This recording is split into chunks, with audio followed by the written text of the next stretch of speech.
To Joe Salmonese, who's doing an outstanding job on behalf of HRC. To my great friend and supporter, Terry Bean, co-founder of HRC.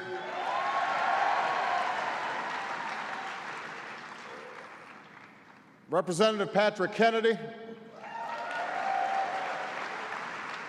David Heebner, the ambassador-designee to New Zealand and Samoa. John Berry, our director of OPM, who's doing a great job. Nancy Sutley, chairman of Council on Environmental Quality. Fred Hochberg, chairman of Export-Import Bank. And my dear friend, Tipper Gore, who's in the house.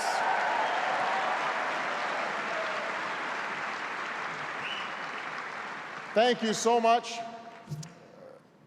all of you. It is a privilege to be here tonight to open for Lady Gaga.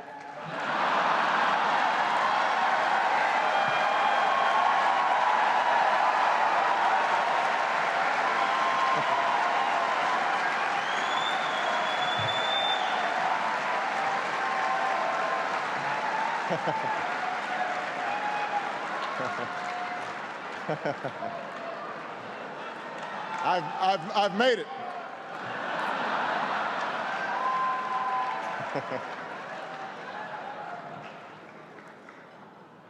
I want to thank the Human Rights Campaign for inviting me to speak, and for the work you do every day in pursuit of equality on behalf of the millions of people in this country who work hard in their jobs and care deeply about their families, and who are gay, lesbian, bisexual, or transgender.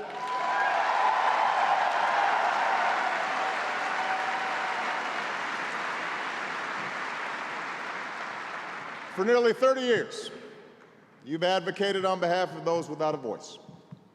And that's not easy, for despite the real gains that we've made, there's still laws to change, and there's still hearts to open. There are still fellow citizens, perhaps neighbors, even loved ones, good and decent people who hold fast to outworn arguments and old attitudes, who fail to see your families like their families, who would deny you the rights most Americans take for granted. And that's painful, and it's heartbreaking.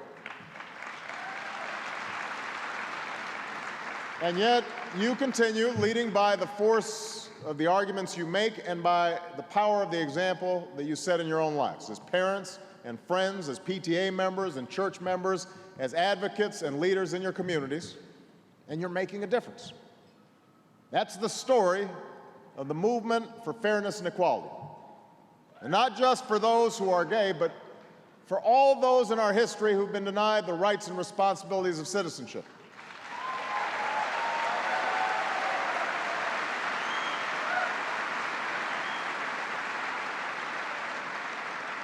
For all who've been told that the full blessings and opportunities of this country were closed to them.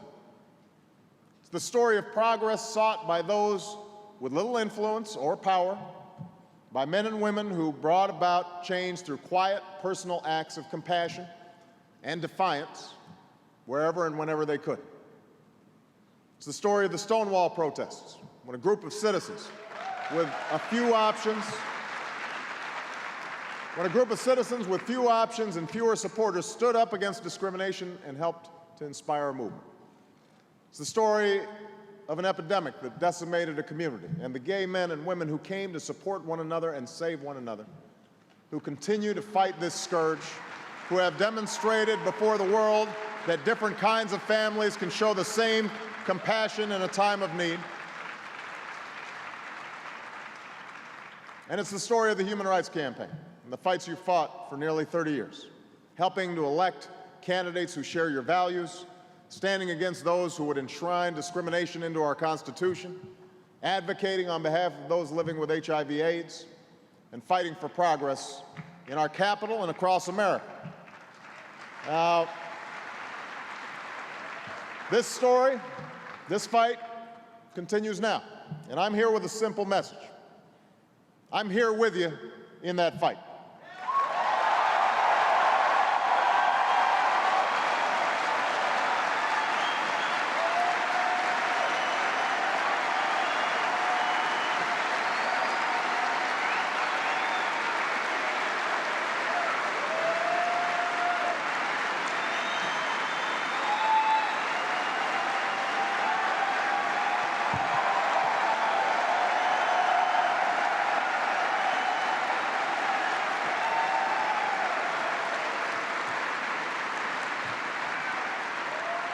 For even as we face extraordinary challenges as a nation, we cannot and we will not put aside issues of basic equality.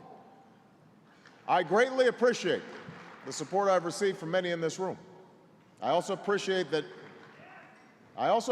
many of you don't believe progress has come fast enough. I want to be honest about that, because it's important to be honest among friends. Now, I've said this before, I'll repeat it again. It's not for me to tell you to be patient, any more than it was for others to counsel patience to African Americans petitioning for equal rights half a century ago.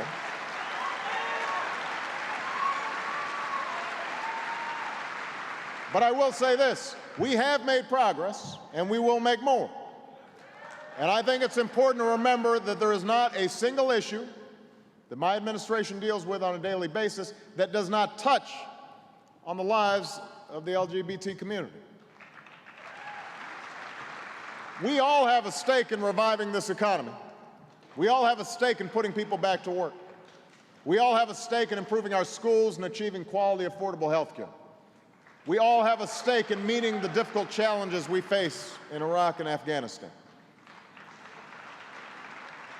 For while some may wish to define you solely by your sexual orientation or gender identity alone, you know and I know that none of us wants to be defined by just one part of what makes us whole. You're also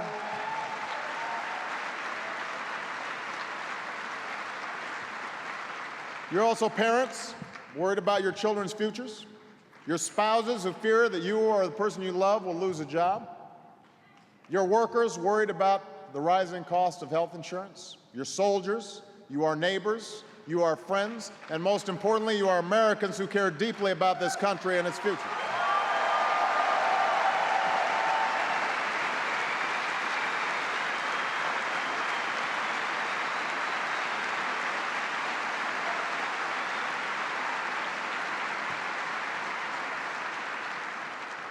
So I know you want me working on jobs and the economy and all the other issues that we're dealing with, but my commitment to you is unwavering even as we wrestle with these enormous problems.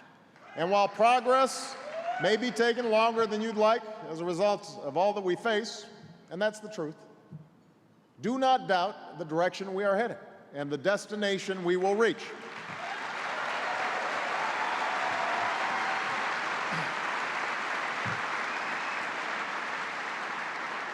My expectation is that when you look back on these years, you will see a time in which we put a stop to discrimination against gays and lesbians, whether in the office or on the battlefield.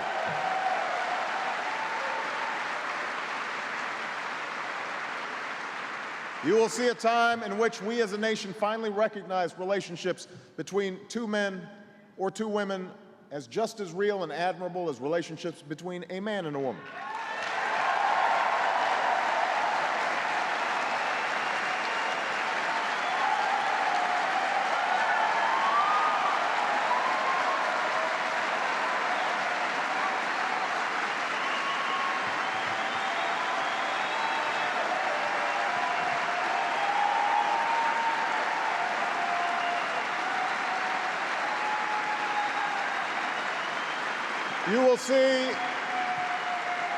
You will see a nation that's valuing and cherishing these families as we build a more perfect union, a union in which gay Americans are an important part. I am committed to these goals, and my administration will continue fighting to achieve them. Now, there's no more poignant or painful reminder of how important it is that we do so than the loss experienced by Dennis and Judy Shepard. whose son Matthew was stolen in a terrible act of violence 11 years ago. In May, I met with Judy, who's here tonight with her husband. I met her in the Oval Office, and I promised her that we were going to pass an inclusive hate crimes bill, a bill named for her son. This struggle has been long. Time and again, we faced opposition. Time and again, the measure was defeated or delayed, but the Shepherds never gave up. They turned tragedy into an unshakable commitment. Countless activists and organizers never gave up.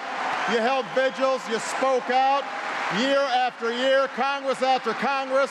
The House passed the bill again this week, and I can announce that after more than a decade, this bill is set to pass, and I will sign it into law.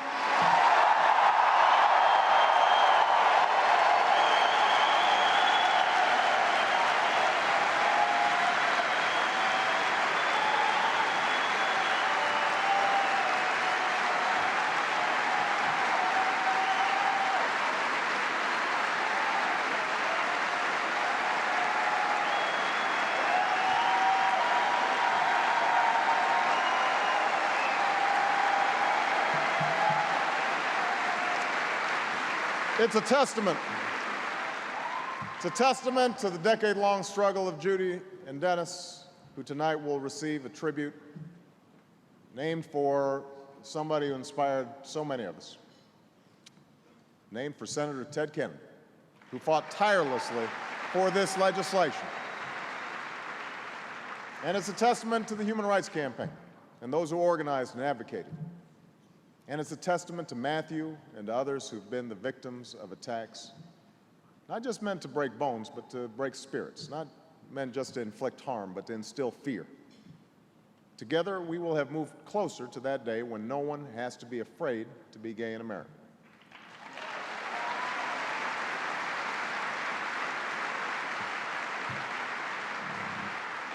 When no one has to fear walking down the street holding the hand of the person they love. But we know there's far more work to do. We're pushing hard to pass an inclusive employee non-discrimination bill.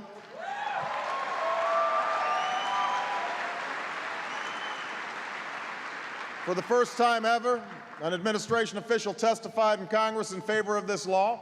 Nobody in America should be fired because they're gay, despite doing a great job in meeting their responsibilities. It's not fair. It's not right. We're going to put a stop to it.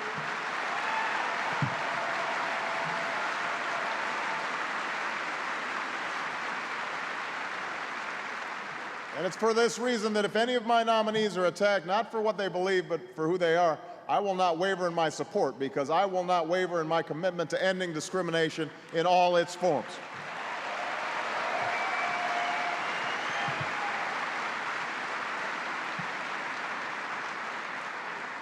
We are reinvigorating our response to HIV/AIDS here at home and around the world. We're working closely with the Congress to renew the Ryan White program, and I look forward to signing it into law in the very near future.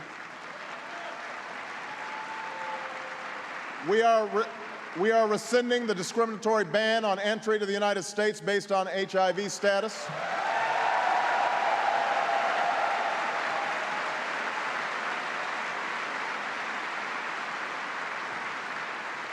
The regulatory process to enact this important change is already underway. And we also know that HIV/AIDS continues to be a public health threat in many communities, including right here in the District of Columbia. Jeffrey Crowley, the director of the Office of National AIDS Policy, recently held a forum in Washington, D.C., and is holding forums across the country to seek input as we craft a national strategy to address this crisis.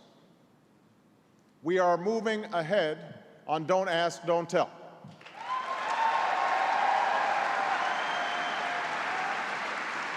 We should not be punishing patriotic Americans who have stepped forward to serve this country. We should be celebrating their willingness to show such courage and selflessness on behalf of their fellow citizens, especially when we're fighting two wars.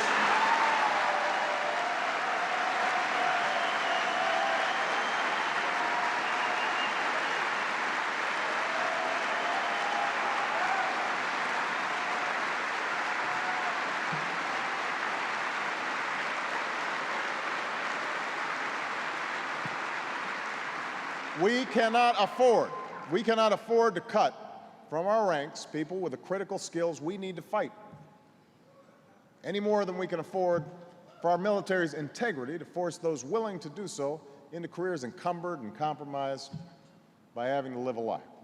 So I'm working with the Pentagon, its leadership, and the members of the House and Senate on ending this policy.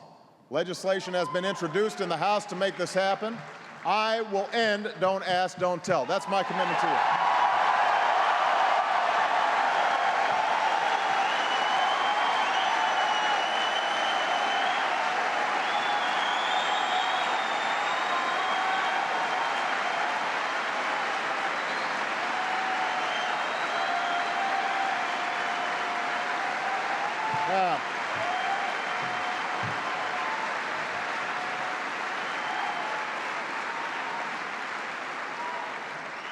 It is no secret that issues of great concern to gays and lesbians are ones that raise a great deal of emotion in this country, and it's no secret that progress has been incredibly difficult. We can see that with the time and dedication it took to pass hate crimes legislation. But these issues also go to the heart of who we are as a people. Are we a nation that can transcend old attitudes and worn divides? Can we embrace our differences and look to the hopes and dreams that we share?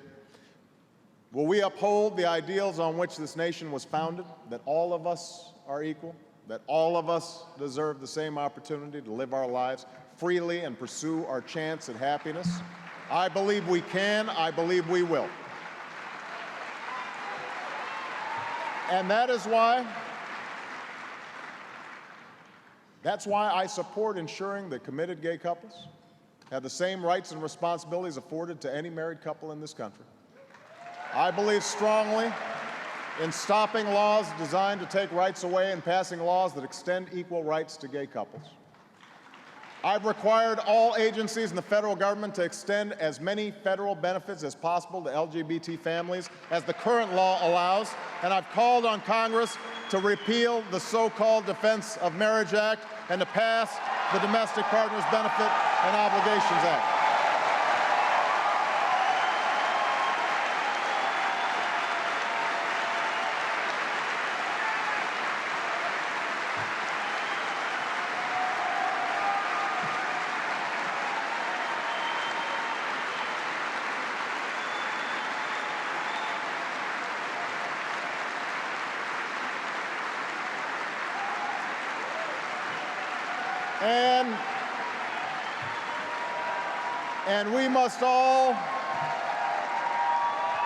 And we must all stand together against divisive and deceptive efforts to feed people's lingering fears for political and ideological gain. For the struggle waged by the Human Rights Campaign is about more than any policy we can enshrine into law. It's about our capacity to love and commit to one another.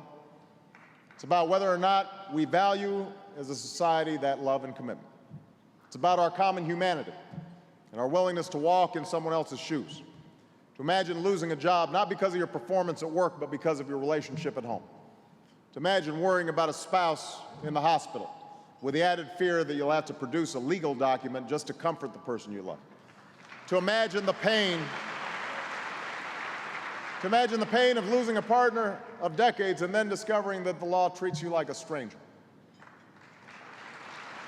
If we are honest with ourselves, we'll admit that there are too many who do not yet know in their lives or feel in their hearts the urgency of this struggle.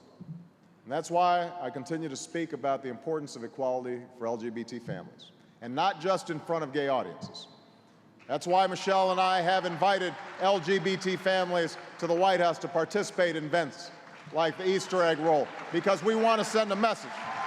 And that's why it's so important that you continue to speak out, that you continue to set an example, that you continue to pressure leaders, including me, and to make the case all across America. So tonight I'm hopeful, because of the activism I see in this room, because of the compassion I've seen all across America, and because of the progress we have made throughout our history, including the history of the movement for LGBT equality. Soon after the protests at Stonewall 40 years ago, the phone rang in the home of a soft-spoken elementary school teacher named Jean Manford. It was 1 in the morning, and it was the police. Now, her son Morty had been at the Stonewall the night of the raids. Ever since, he had felt within him a new sense of purpose. So when the officer told Jean that her son had been arrested, which was happening often to gay protesters, she was not entirely caught off guard. And then the officer added one more thing. And you know, he's homosexual. Well, that police officer sure was surprised when Jean responded, "Yes, I know. Why are you bothering him?"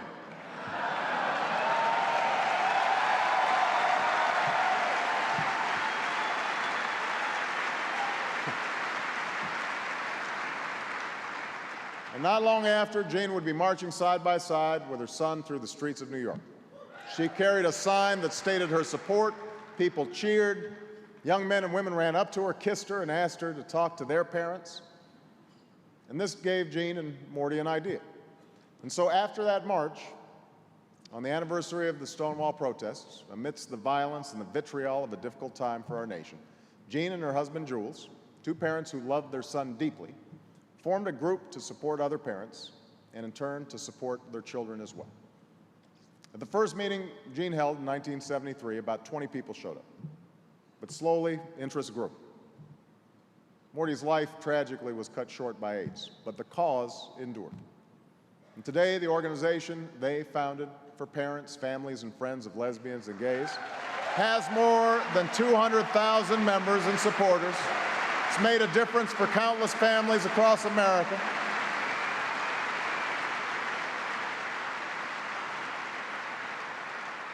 And Jean would later say, "I considered myself such a traditional person. I didn't even cross the street against the light. But I wasn't going to let anybody walk over Morty." That's the story of America, of ordinary citizens organizing, agitating, and advocating for change, of hope stronger than hate, of love more powerful than any insult or injury, of Americans fighting to build for themselves and their families a nation in which no one is a second-class citizen, in which no one is denied their basic rights, in which all of us are free to live and love as we see fit. And tonight, somewhere in America, a young person